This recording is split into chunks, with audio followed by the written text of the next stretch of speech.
Hello, নমস্কার সবাইকে। আশা করছি সবাই ভালো আছেন। আমাদের এই পেঁয়াজের ভিডিও এর আগে দেওয়া হয় নাই আর দেখানো হয় নাই। পেঁয়াজটা ভালো আছে কিন্তু সময়ের অভাবে এখানে আসা হয় না, ভিডিও করা হয় না। তো আজকে দেখতে আসলাম কারণ গতকাল বৃষ্টি হয়েছে। বৃষ্টি হওয়ার পরে আজকের অবস্থাটা কেমন এটা আসলে জানা খুব দরকার। দেখতে পাচ্ছেন চারিদিকে মাঠে পেঁয়াজ আর গম। এদিকে অল্প কিছু গম আছে আর সবই পেঁয়াজ। এই মাঠে পেঁয়াজই বেশি চাষ করা হয়। তো চলেন যাই দেখে আসি আমাদের পেঁয়াজের কি অবস্থা। এখানে আমাদের 1 বিঘা ভুঁই আছে।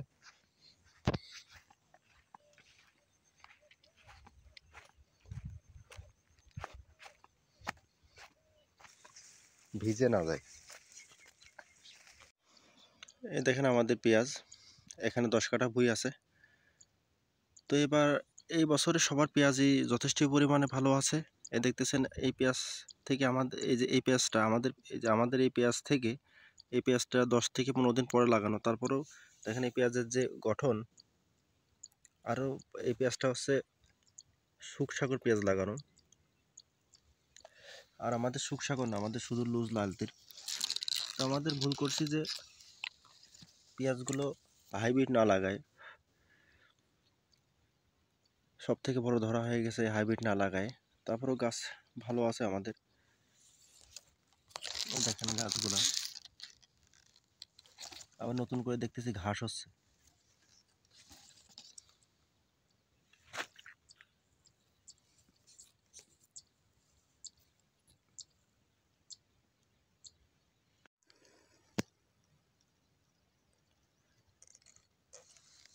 দেখেন পেঁয়াজের গুঁড়াগুলো।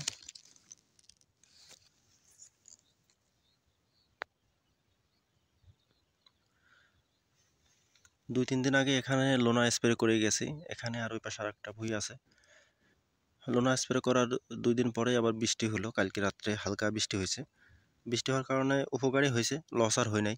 তো বৃষ্টিটা কম হয়েছে বলে একটু বাঁচাবাদ। যদি আমাদের যে পেঁয়াজ আগে লাগানো, এই পেঁয়াজগুলো যদি বৃষ্টি বেশি হইতো তাহলে পেঁয়াজগুলো সমস্যা হতো। তবে যাদের পরে লাগানো পেঁয়াজ নাবি করে, তাদের পেঁয়াজে খুবই লাভ হইতো। তো যে বৃষ্টি হয়েছে তাদের সবারই মোটামুটি একটা ভালো পর্যায়ে পেঁয়াজ হবে।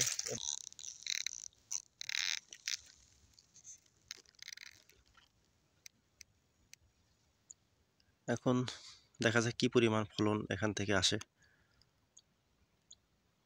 ভগবানের আশীর্বাদে তো গাছ এখনো ভালো রাখতে পারছি।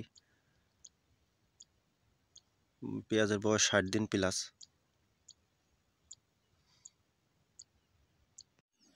এই দেখতেছেন এটা আমাদের আর একটা ভুঁই।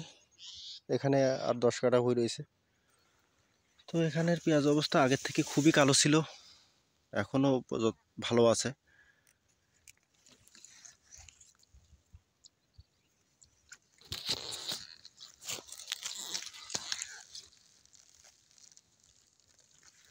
দেখেন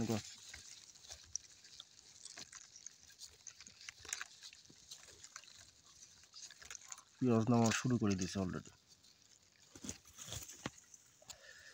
তবে এবার চাষে একটা ভুল হয়েছে যে প্রথম পর্যায়ে 3টা সেচ না নিয়ে, প্রথম পর্যায়ে যদি 3টা সেচ নেওয়া যায় তাহলে এই গাছগুলো মোটা হয়ে যায়। আর প্রত্যেক বছর না, বছর অনুযায়ী এবছরে অবস্থা কোনো বৃষ্টিপাত না হওয়ার কারণে মাটি খুব শুকিয়ে যাওয়ার গেছে, যার কারণে সেচটা অনিবার্য ছিল আমাদের 3টা সেচ নেওয়া। তবে ভুল করেছে এটাই।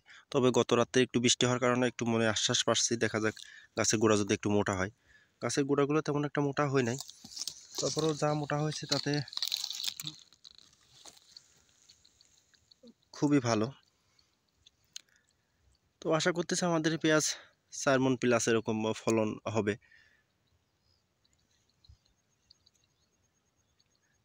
সব ভুঁইতেই কিছুদিন আগে এখানে লোনা স্প্রে করে গেছি। লোনা প্লাস জাবের ওষুধ ভাটিম্যাক্স, এই 2টা শুধু। তার আগে স্প্রে করেছিলাম তার 3 দিন আগে আপনার সিএমজেড নোবিলাস্ট, এই 2টা স্প্রে করার পরে তার 2 দিন পরে আবার লোনা স্প্রে করেছি। তবে এখানে মনে হয় আর কোনো স্প্রে করা লাগবে না। আর পেঁয়াজ আছে মাত্র 1 মাস। 1 মাসের ভিতর পেঁয়াজ নেমে যাবে। আর লোনা স্প্রে করেছে 10 দিন, তো স্প্রে করা লাগবে না সর্বনিম্ন। 10 দিন পরে যদি দেখা যাচ্ছে যে অবস্থা খারাপ, তাহলে সেই সময় ভেবে চিন্তে দেখব কি করা যায়। তবে আপনারা পেঁয়াজ যারা জমাচ্ছেন বা যারা পেঁয়াজ চাষ করেন, তাদের আমি একটা কথাই বলবো, যাদের পেঁয়াজ হচ্ছে প্রথম পর্যায়ে আমি যা শিক্ষা পেলাম এবার, প্রথম পর্যায়ে স্প্রে করতে, সেচ নিতে হবে। প্রথম পর্যায়ে সেচ নিতে হবে 3টা, পরপর 3টা নিতে হবে যদি সে বছর বৃষ্টিপাতের অবস্থা কম থাকে অনুপাত হারে। আর আর দ্বিতীয় কথা হচ্ছে যে আপনার হাইব্রিড জাতে পেঁয়াজ লাগানোর চেষ্টা করতে হবে। লুজ লাল তীর বা এরকম কোনো কিছু লাগানো যাবে না। এবার যেমন ধরা খেয়ে গেছি আমরা, লুজ লাল তীর লাগানোই যাবে না। লুজ হাইব্রিড বা সুখসাগর এইগুলো গাছ আমার যে দেখতেছেন যে গাছগুলা, এই গাছগুলো যদি আমি সুখসাগর লাগাতাম বা লুজ হাইব্রিড লাগাতাম, এর থেকে দ্বিগুণ মোটা হতো, এর থেকে দ্বিগুণ মোটা, আমার ফলনের থেকে দ্বিগুণ হতো। আমি 6 মণ 7 মণ করে কাঠা প্রতি ভুঁইতে পাতাম। তবে এখনও নামার পরে ঈশ্বর দেখা যাক কি করে। আশা করতেছি 4-5 মণ হবে।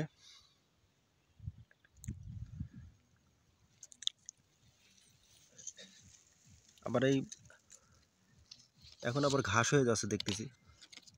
এখন আর এই পেঁয়াজের ভিতরে ঢুকে নিড়ানো যাবে না, গাছগুলো হেলে যাবে, গাছের এখন আর কোনো ক্ষতি করা যাবে না। যাই হোক, পেঁয়াজগুলো কেমন হচ্ছে একটু জানাবেন, আর আপনাদের পেঁয়াজ কি অবস্থা কেমন আছে জানাবেন।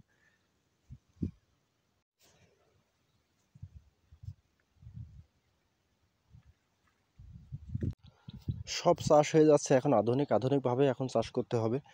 আর দ্বিতীয় কথা হচ্ছে যে এখন রোগ বুঝে ওষুধ স্প্রে করতে হবে। আপনার পেঁয়াজের সমস্যাটা কি, সমস্যা বুঝে স্প্রে করতে হবে।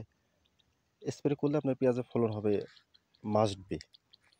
আপনি প্রথম পর্যায়ে লাগানোর পর থেকে যদি আপনি যত্ন নেন, তাহলে পেঁয়াজে আপনার ফলন দিবেই। সেরকম বুঝে যদি আপনি স্প্রে করতে পারেন, দেখেন আমার পেঁয়াজে কিন্তু কোনো মাথা পড়া বা কোনো রোগ কিন্তু নাই। কিন্তু একটাই সমস্যা, শুধু হচ্ছে গোড়াটা তেমন মোটা হয় নাই।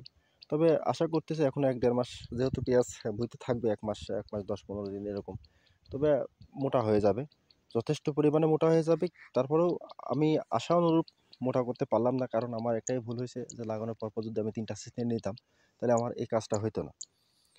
আর আপনারা এই ভুল করবেন না। যদি কোনো বছরে দেখেন যে বৃষ্টিপাতের অবস্থা খুবই খারাপ, বৃষ্টিপাত হওয়ার সম্ভাবনা কম, অবশ্যই 3টা সেচ নিয়ে দেবেন পরপর। লাগানোর পরে একটা, তারপরে কিছুদিন শুকানোর পরে আবার আরেকটা, আবার শুকায়ে কুপায়ে আবার আরেকটা, 3টা সেচ নিয়ে দেবেন। 3টা সেচে 3বার সার দিয়ে দেবেন। তারপরে পচলা, ব্যাকটেরিয়া নাশক পচলা, তারপরে আপনার লাস্ট পর্যায়ে এসে লোনাই, এরকম কিছু ওষুধ স্প্রে করবেন, দেখবেন পেঁয়াজ হয়ে যাবে, আর কিছু লাগবে না। মাঠে আসলে ভালোই লাগে, কত সুন্দর করে গমগুলো মাত্র হয়ে উঠতেছে।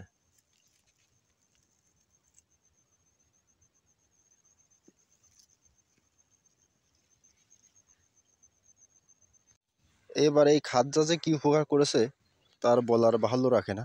এই পুরা মাঠে যত স্প্রে করার যে জল, সব এই খাদ থেকে নেওয়া হয়েছে এখানে, আর ওই পাশে একটু খাদ আছে, এই খাদ থেকে জলগুলো নিয়ে স্প্রে করা হয়েছে পুরা মাঠের।